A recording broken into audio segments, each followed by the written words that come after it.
Bonjour et bienvenue au podcast Bouger pour grandir. On a tous déjà entendu quelqu'un, ou peut-être même avons-nous nous-mêmes un jour dit, ben, peut-être que mon enfant, il serait doué parce qu'il est super bon, il s'assoit déjà, il marche déjà, à un âge où les enfants ne font pas généralement ça. Essentiellement, est-ce qu'une motricité en avance, ça annonce une douance ou au contraire, est-ce que si ma motricité paraît beaucoup moins avancée que mes autres capacités, ça signifie que l'enfant ne peut pas être doué?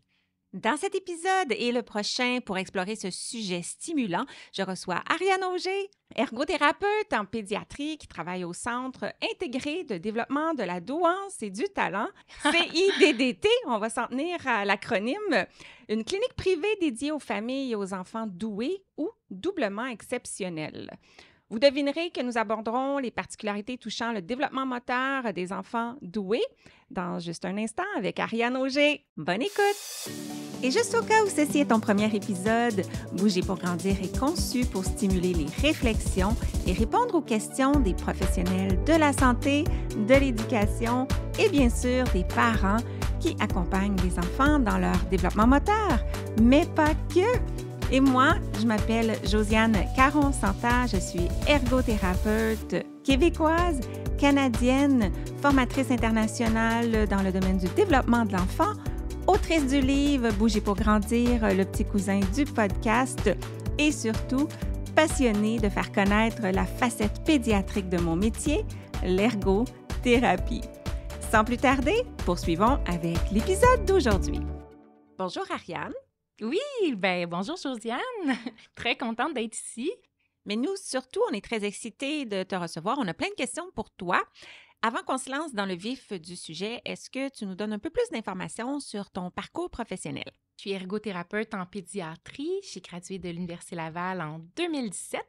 Puis depuis 2020, je travaille au CIDDT, donc cette clinique-là qui se dédie aux familles douées ou doublement exceptionnelles. J'offre aussi des services d'ergothérapie aux enfants dans une clientèle plus générale, en télépratique et à domicile.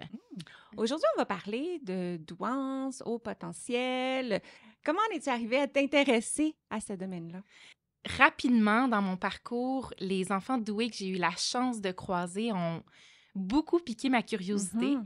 Puis, je me suis mis à dévorer tout ce qui était livres, podcasts, articles sur le sujet. Puis, rapidement, j'ai voulu comprendre ces fascinants petits humains. Oui.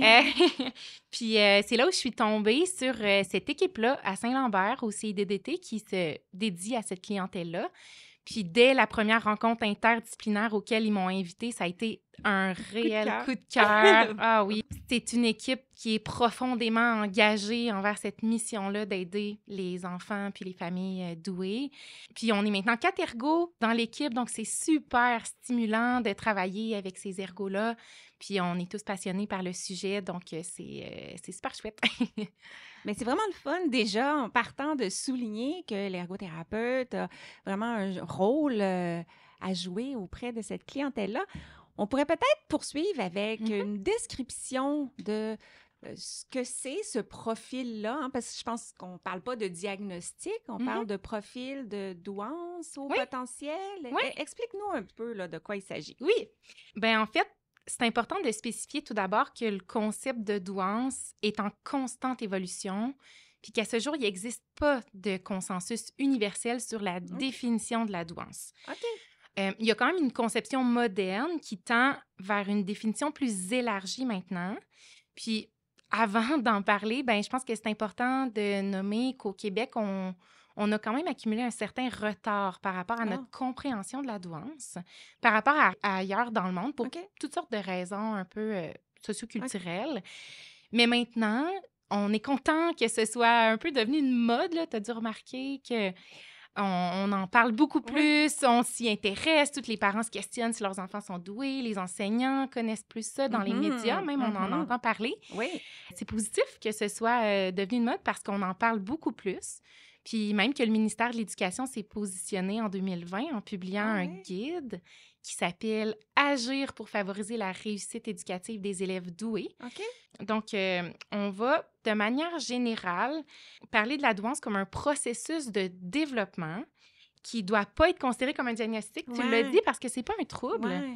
Ouais. En fait, ça doit pas non plus être considéré uniquement comme un QI, donc sur une Oui, échelle oui, oui. d'intelligence, bien que ça en fasse partie. On va parler de douance, en fait, quand les aptitudes naturelles d'une personne dans un ou plusieurs domaines sont plus élevées que les pairs du même âge. Puis quand je parle de plusieurs domaines ou dimensions, ben, Ouais. ça peut être autant dans la dimension physique, donc un enfant qui aurait une coordination exceptionnelle qui lui Ouais. permettrait d'exceller dans un sport comme le tennis.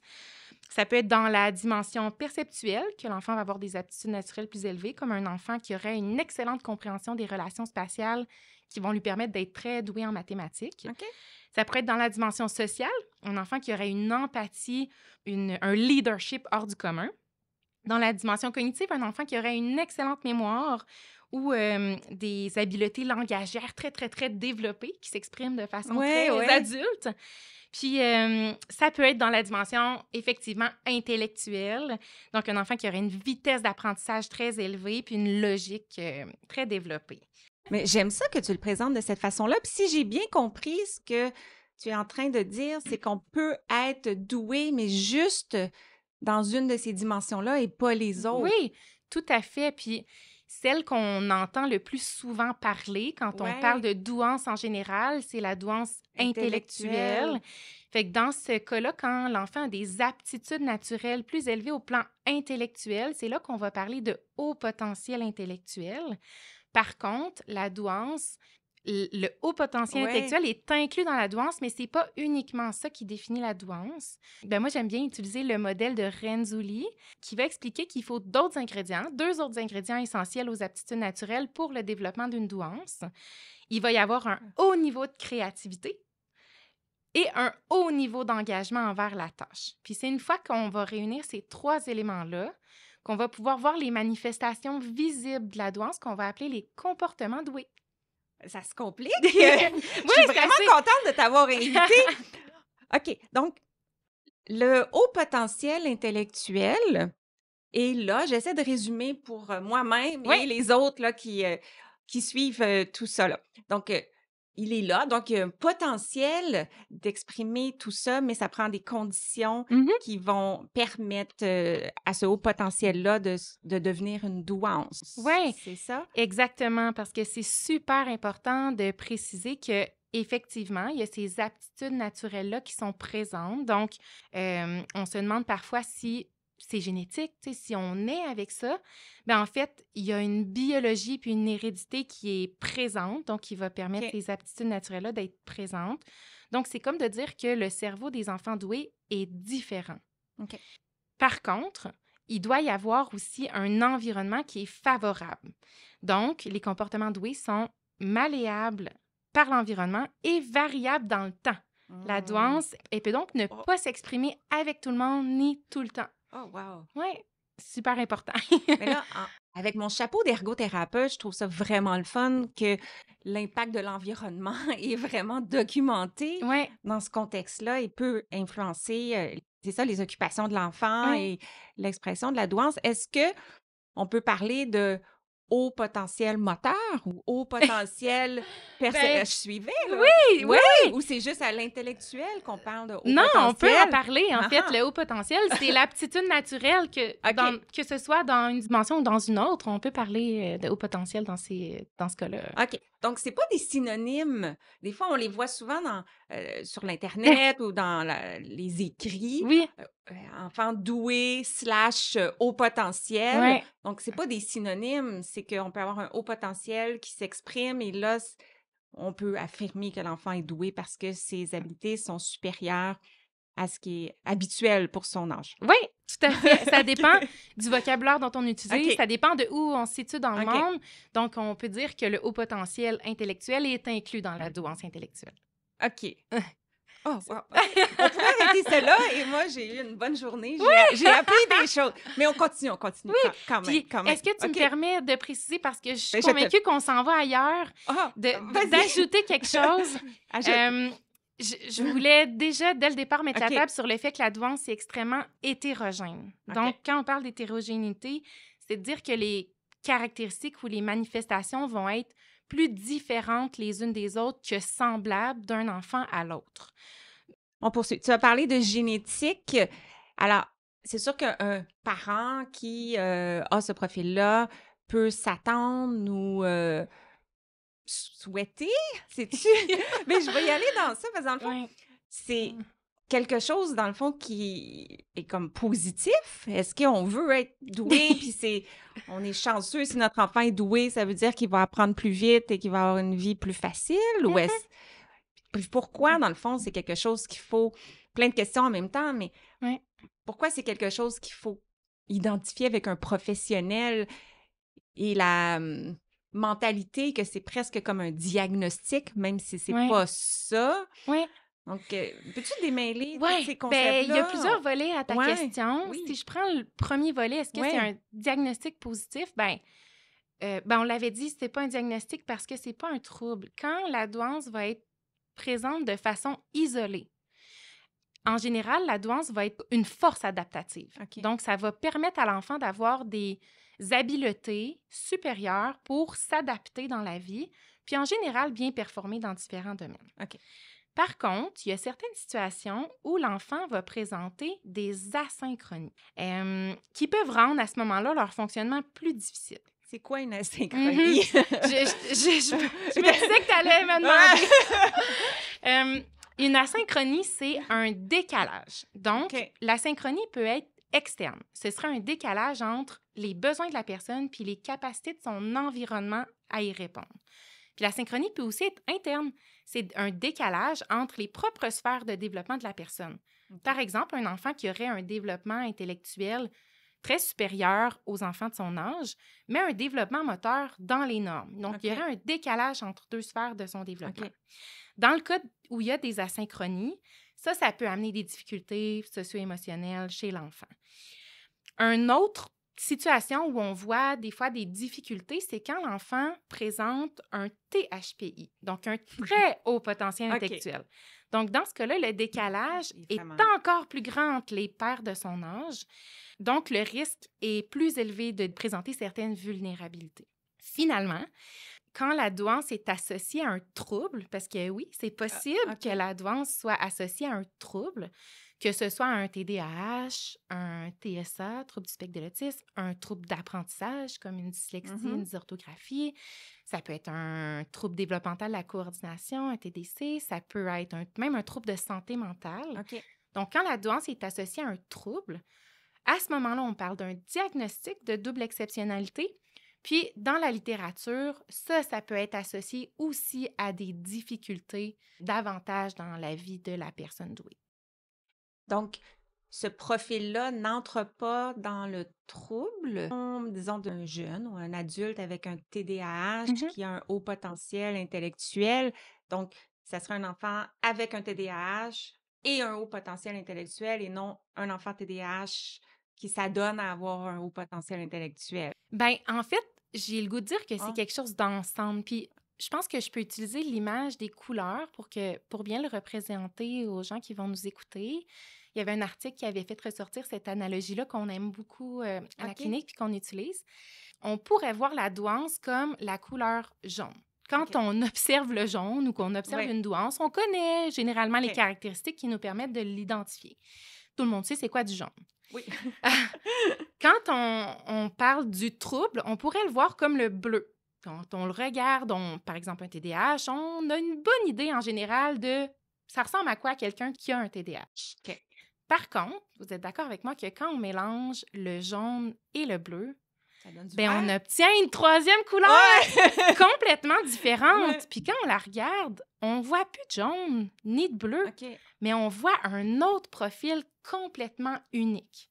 Puis même, j'irais jusqu'à dire que le vert peut être plus ou moins pâle, tout dépendant ce qu'il y a en majorité dans le mélange de couleurs. Si la douance est ce qui ressort le plus, bien, la douance va masquer un peu, le jaune va masquer un peu le bleu, puis on va avoir un vert plutôt pâle. Par contre, si le trouble prend beaucoup de place, ben le vert va être plus foncé parce qu'il va avoir un petit peu plus de bleu, de trouble dans la couleur. Je sais pas si tu me suis, là. Donc, c'est une analogie qu'on aime bien pour dire que c'est clair. La double exceptionnalité, c'est complètement différent qu'une douance ou qu'un trouble isolé.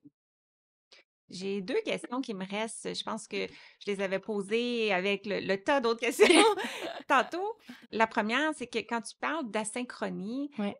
pourquoi une asynchronie va amener des difficultés fonctionnelles? Parce que, OK, je suis supérieure dans X, mais je suis dans la moyenne dans Y. Donc, je suis juste meilleure dans cette habileté-là. Pourquoi ça me causerait un problème, Ouais. l'asynchronie? Oui. Bien, en fait, la présence d'asynchronie, les enfants doués vont s'en rendre compte quand ils ressentent ce décalage-là. Fait que ça peut amener des fois un sentiment de compétence qui va être affecté. Ça peut amener un manque de motivation dans les sphères où ils sont dans la norme parce qu'ils ressentent qu'ils ne sont pas à leur plein potentiel. C'est comme s'il y avait quelque chose qui les tirait un peu vers le bas. Oui. Peux-tu donner un exemple concret d'un domaine dans lequel l'enfant serait supérieur et dans la moyenne, puisque ça pourrait Oui. potentiellement là, Oui. causer comme sentiment pour l'enfant? Bien, prenons, comme on parle beaucoup de développement moteur dans le sujet du podcast, bien, si on prend la double exceptionnalité douance et TDC, trouble développemental de la coordination, dans ce cas-là, l'enfant va avoir un développement cognitif qui est supérieur, étant donné sa douance intellectuelle, mais son développement moteur peut soit être dans les normes ou même inférieur aux enfants de son âge, avec des lacunes motrices. Ouais. Fait que cet enfant-là pourrait choisir de se désinvestir des activités motrices, sachant que c'est pas vraiment sa force, c'est pas vraiment son domaine d'aptitude naturelle. Puis il pourra en découler plusieurs difficultés. Ce qu'on voit quand même fréquemment, c'est des difficultés d'écriture chez les enfants doués parce que justement, ils vont se désinvestir un peu de ces activités motrices-là plus complexes parce qu'ils ont des plus grandes forces intellectuelles. Puis ils vont vivre des difficultés à ce moment-là à l'école qui peut même s'exprimer par des troubles de comportement, des difficultés à s'engager, à rester motivé, une sous-performance même dans les activités scolaires, là, parfois. Et on aime toutes mieux faire ce dans quoi on est bon. Tout à fait. On veut vivre ce sentiment de compétence-là, donc c'est tout à fait légitime. OK, je comprends. Puis la deuxième partie, c'était la partie génétique. Jusqu'à quel point le profil peut survenir dans les générations qui suivent? Oui. Bien, on dit souvent que la douance, c'est une histoire de famille. Ah, OK. Oui. Donc, les parents doués vont transmettre certains gènes à leurs enfants, puis vont en plus de ça les exposer à un environnement qui est favorable. Donc, on peut penser que les conditions sont quand même réunies pour qu'il y ait présence de douance chez d'autres enfants, chez les autres enfants dans la fratrie, ou de double exceptionnalité s'il y a des troubles aussi présents. OK. Donc, c'est clair. Au niveau des signes chez le bébé, moi, j'ai le livre de Marianne Bélanger, La douance. Marianne Bélanger, qui est neuropsychologue. Oui, et la propriétaire de la clinique. Oui, elle est cofondatrice avec Claudine de la clinique, Oui, exactement. Et dans la section sur les signes, dans les premières semaines, mois de vie, elle parle des babys. Et elle dit qu'il y a beaucoup d'enfants qui vont avoir un profil de douance, qui ont été des babys. Elle dit aussi que c'est pas parce qu'on est un baby qu'on va avoir un profil de douance. Mais pourrais-tu nous expliquer juste brièvement c'est quoi un baby, puis pourquoi, dans le fond, c'est un signe? Oui. Quand je parlais des caractéristiques que partagent beaucoup d'enfants doués, on parlait d'intensité. Oui. Donc, le fait d'avoir certaines hyper-excitabilités dans plusieurs domaines, ben, c'est des enfants qui vont nous paraître très intenses. Puis des fois, quand on mélange ça avec certaines particularités sensorielles, comme un trouble de modulation sensorielle qui peut se retrouver chez la clientèle douée aussi, bien, ça fait un mélange un peu explosif. Donc, c'est des enfants qui vont demander beaucoup plus de soins, qui vont être plus exigeants, qui vont des fois plus pleurer, avoir des difficultés de sommeil. On n'en a pas beaucoup parlé parce que c'était pas nécessairement le sujet, mais il y a quand même une présence fréquente de troubles de sommeil chez les enfants doués. Fait que tout ça mélangé ensemble, ça fait des bébés aux besoins intenses. Ouais. De là, Babi. Ouais. Babi. Ouais. Est-ce qu'il y aurait des mythes qui circulent? Je pense qu'il y a des éléments de mythes là, que tu as mentionnés ici et là, mais si on veut les ramener tout à la même place, là, qu'on pourrait défaire. Ouais. Ouais. Donc, j'en avais ressorti 3 que j'avais envie d'exposer. Un premier mythe, c'est de penser que la douance va être nécessairement synonyme de réussite scolaire ou de performance dans tous les domaines. Ouais, on pourrait penser ça. Ouais. Étant donné que les enfants doués sont plus différents les uns les autres, puis qui s'éloignent de la norme, ça va être des fois plus difficile pour un parent ou un enseignant de bien répondre aux besoins particuliers de l'enfant doué, puis même d'un enfant doué à l'autre, de s'adapter à comment on répond à ses besoins particuliers. Donc, il va y avoir présence d'asynchronie scolaire dans certains moments qui va faire en sorte que l'enfant ne pourra pas toujours exprimer son plein potentiel. Puis, dans le cas d'une double exceptionnalité, bien, effectivement, l'enfant pourrait ne pas performer dans certains domaines parce qu'il y a un trouble associé qui nuit à l'expression de son plein potentiel.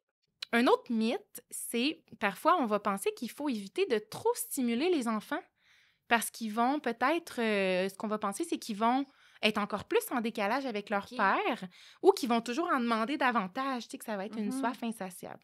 Au contraire, ce que la littérature démontre, c'est que c'est super important de les stimuler à la hauteur de leur potentiel pour qu'ils puissent réaliser de grandes choses éventuellement dans le monde. Ça a même un impact sur leur bien-être de pouvoir faire des choses qui les stimulent puis qui sont à un juste défi pour eux. Ouais. Fait que ça va être super important. Un autre des mythes, c'est que des fois, on peut avoir l'impression que les enfants doués sont parfois immatures au plan socio-affectif. En fait, c'est que leurs réactions émotionnelles sont pas toujours ajustées à leur potentiel cognitif. Fait qu'un enfant de 3-4 ans peut, pendant des heures, te parler de mythologie grecque, puis dans la minute suivante, il va te faire une crise de bacon parce qu'il reste plus de pâte d'ours. Fait que c'est le genre de choses qu'on peut voir. Fait que même si le développement socio-affectif peut être dans les normes, ben on va quand même percevoir cette immaturité-là étant donné le décalage qui est présent. Oui, parce que nos attentes vont monter en fonction de la qualité du vocabulaire, des sujets de discussion. Ouais. Ah, mais ça, c'était un bon mythe à mentionner. Ouais. Puis, petit retour en arrière, parce que j'aurais peut-être dû le poser juste avant. Le processus d'identification se fait comment? Où on va si on pense que notre enfant pourrait être doué et qu'on voudrait le valider?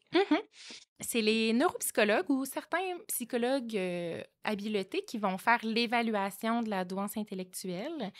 Quand ils vont procéder à l'évaluation, ben, ils vont être à la recherche d'une aptitude naturelle plus élevée au plan intellectuel. Là. C'est principalement celle-là qu'ils vont évaluer parce que pas toujours facile d'évaluer une douance en hockey, par exemple. Donc, ils vont chercher une aptitude naturelle plus élevée au plan intellectuel. Ils vont être aussi, par contre, à la recherche de comportements doués puis d'une histoire développementale qui va être cohérente avec certaines précocités dans certains cas. Donc, là, c'est moins mon domaine, là, c'est plus les neuropsychologues qui sont là-dedans, mais c'est pas tous les scientifiques qui vont s'entendre sur le seuil de coupure par rapport à quel niveau de QI on va considérer que c'est une douance ou pas. Puis est-ce qu'un enfant qui performe juste un petit peu en dessous de ce seuil de coupure-là qu'on établirait, ça veut dire qu'il n'est pas doué. Il y a quand même une certaine marge d'erreur. Donc, voilà, il faut vraiment que le clinicien s'intéresse au portrait général puis prendre en compte tous ces éléments-là dans son processus clinique pour déterminer ça. Est-ce que juste le HPI qui peut être confirmé, mais pas le HPM ou le HPP, au potentiel moteur, au potentiel perceptif? C'est drôle que tu nommes les abréviations comme ça. J'ai jamais entendu ça, mais en fait, c'est celui qui va souvent intéresser le plus les parents ou les enseignants parce que c'est celui qui va nous permettre de voir si l'enfant pourrait avoir une douance académique, donc performer à l'école ou pourquoi il sous-performe à l'école. Fait que c'est principalement ceux-là pour lesquels les gens vont s'intéresser. Puis les neuropsychologues n'ont pas nécessairement de tests standardisés pour évaluer certaines autres habiletés, comme par exemple une habileté motrice. Ben, Est-ce qu'on peut vraiment considérer qu'ils sont dans le 98e percentile ou dans la dernière tranche pour ces aptitudes naturelles-là? Donc, c'est souvent l'aptitude naturelle intellectuelle qui va être plus Hmm. évaluée, là. Ouais. Ben, pour l'évolution neuroscientifique dans le futur, dans le fond, un professionnel qui peut documenter la motricité, comme le physiothérapeute, l'ergothérapeute, pourrait potentiellement travailler avec le neuropsychologue pour documenter les autres domaines aussi. Ça serait tellement Ouais, intéressant. hein? J'adore ça. OK. Bon. Est-ce que l'évaluation pourrait aussi servir au classement scolaire? Oui, des fois, les parents vont choisir de faire évaluer les enfants avant l'entrée à l'école dans le cas où on pense que ce serait bénéfique pour l'enfant d'avoir une dérogation scolaire. Oui, ça veut dire Ouais, de commencer plus tôt l'école? exactement. OK, Donc, dans ces deux situations-là, là, ça va prendre une évaluation OK, pour confirmer que c'est le besoin de l'enfant puis que de ne pas le faire, ça nuirait à l'enfant. Donc, OK, OK. puis, dans certains cas, les parents vont décider d'attendre plus tard parce que je pense, les neuropsychologues là, seraient plus habités de le dire, mais je Oui, pense que le QI est plus stable un peu plus tard au primaire. OK, Donc, il y a certains parents qui vont souhaiter attendre, OK. dans d'autres cas, de faire évaluer. OK, maintenant, est-ce que c'est nécessaire d'avoir une confirmation officielle ou est-ce que je peux simplement le soupçonner, soutenir mon enfant? Ou à l'inverse, est-ce que je peux ne pas faire évaluer mon enfant et moi, de par mes observations, simplement émettre l'hypothèse et dire que mon enfant est doué ou lui dire qu'il a un haut potentiel et que ça vaut? Ou est-ce que ça prend quelqu'un qui va regarder tout ça? C'est une super bonne question que tu soulèves, puis j'ai l'impression que beaucoup de parents qui ont Ouais, ce doute-là vont se poser la question. ouais, Avant de faire évaluer un enfant, c'est important de se questionner à quoi va servir cette évaluation-là. Donc, je lance certaines tellement bon, questions là. Ouais, que les parents peuvent se poser OK. pour prendre la décision. Est-ce que c'est une plus-value pour mieux comprendre les besoins uniques de l'enfant? Est-ce que c'est le bon moment? C'est-à-dire que des fois, l'enfant peut être pas disponible ou des fois, on rencontre pas nécessairement de problématique à ce moment-là qui fait que c'est justifié. Est-ce qu'on soupçonne une double exceptionnalité qui fait que le profil est plus complexe et c'est plus difficile de répondre aux besoins particuliers spécifiques? Est-ce que de savoir que notre enfant est doué puis qu'il rentre dans cette catégorie-là Ouais, va faire une différence? On juge que ça va faire une différence. Est-ce qu'on peut quand même intervenir ou adapter nos interventions, sachant que l'enfant a une rapidité d'apprentissage ou une aptitude naturelle ouais, spécifique ouais, intellectuelle sans avoir une confirmation officielle? Je pense que c'est la réponse à ces différentes questions-là qui va aider à déterminer si c'est si c'est pertinent ou pertinent. quand est-ce que c'est le bon moment. Ouais. Donc, si l'enfant n'a pas été vu par un professionnel, mais que le parent soupçonne que ça pourrait être le profil de son enfant, c'est intéressant de le mentionner à l'école pour que eux peuvent en tenir compte selon les situations, hein? Ben oui, tout à fait. Puis c'est ce que nomme le document du Ouais. ministère de l'Éducation de 2020, c'est qu'on n'a pas besoin d'identification formelle de Ouais. douance pour adapter OK. les enseignements puis répondre aux besoins particuliers parce qu'ils sont là, les besoins OK. particuliers. Donc, de ne pas attendre d'avoir cette identification formelle-là pour nommer à l'école qu'on perçoit ces besoins-là puis de voir qu'est-ce qui peut être mis en place, parfois même Mmh. via un plan Ouais. d'intervention là, pour que ce soit concrètement écrit là, Mmh. qu'on va faire pour aider cet enfant-là. Est-ce que ça pourrait être l'enseignant qui s'y connaît un peu plus, qui lui soulève la possibilité et en parle aux parents? Mhm. Ça vaut la peine, hein, si vous êtes un enseignant, tout, Ben oui, je pense ça que vaut c'est toujours la peine. pertinent. Oui, ça vaut la Ouais. peine. Puis si l'enseignant connaît bien le sujet ou en connaît un peu, Mmh. ben il peut faire un peu d'éducation Ouais. auprès du parent pour que le parent soit informé aussi de ce que c'est, puis que ça lui fasse pas peur ou que ça l'inquiète pas, tu sais, que Ouais. finalement, en général, c'est une force adaptative. Puis s'il y a des défis, ben il y a plein de choses à faire pour aider l'enfant. Où on va? Est-ce que le réseau de la santé publique, au Québec, en tout cas, va nous outiller, va nous soutenir pour avoir, cette évaluation-là ou il faut aller au privé? Ouais. J'ai rarement entendu de situation où l'évaluation de la douance est faite dans le réseau public, malheureusement, ou de la double Mmh. exceptionnalité, là, c'est souvent ce Ouais. qu'on souhaite évaluer. Donc, Par contre, il y a beaucoup de cliniques qui commencent, des cliniques plus au privé, qui Ouais. commencent à s'y intéresser, à se spécialiser. Les neuropsychologues vont aller chercher de la formation par rapport à ça. Donc, pour l'instant, je pense que l'accès le plus facile, c'est vraiment via les cliniques privées. Mais c'est quand même tout un casse-tête là, pour les Ouais. parents de trouver une clinique qui a de la disponibilité et qui détient l'expertise. Là, c'est Ouais, un élément j'imagine qu'il y en a important. pas beaucoup, puis c'est dommage, aussi parce que c'est pas nécessairement facilement accessible au niveau financier, même si on trouve, Oui, une clinique qui peut le faire. oui, tout à fait. Je suis d'accord avec toi. Si on se projette après l'évaluation et disons que le professionnel a confirmé, comment c'est présenté à l'enfant? On lui dit, on décrit son profil pour que l'enfant en ressorte pas, Oui, «Moi, je suis meilleur que les autres». oui, C'est ça qu'on pourrait penser. oui. J'ai envie de répondre Mmh. que ça devrait pas être une surprise. Si la Mmh. famille, si la famille comprend bien ce que c'est la douance ou la double exceptionnalité, c'est pas quelque chose qu'on va annoncer du jour au lendemain. Je pense que les parents doivent s'outiller eux-mêmes à la OK. base pour savoir comment accompagner l'enfant dans son développement identitaire. Puis c'est pas du jour au lendemain où on va dire tu es doué. Rappelons-nous Mmh. que c'est un profil qu'on va identifier parfois avec un certain seuil de coupure, mais ça reste Mmh. que l'enfant a développé, a présenté un développement particulier tout au cours de sa vie. Donc, Oui, quand on oui. le voit comme ça, on ne devrait pas se poser la question comment je vais l'annoncer. Je pense que c'est au fil du temps où l'enfant va apprendre à se connaître, constater peut-être des fois son décalage avec les pairs.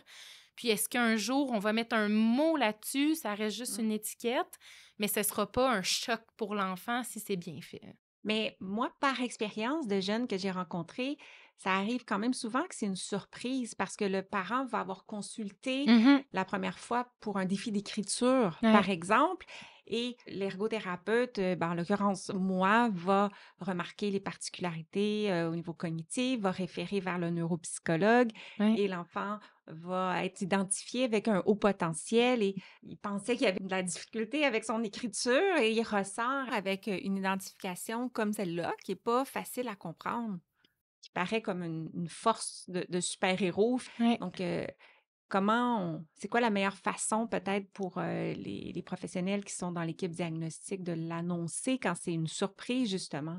Ouais. Ben, peut-être que c'est mon Mmh. œil d'ergo ou ma Ouais. façon de travailler comme ergo, mais je pense que de pas se concentrer ou de mettre l'accent sur le mot ou Mmh. l'étiquette, mais de vraiment parler en termes d'impact Ouais. dans la vie ou de manifestation de Ouais. comportement doué qu'on observe, puis comment ça influence les choix, la vie de la personne, ses intérêts, sa façon de fonctionner.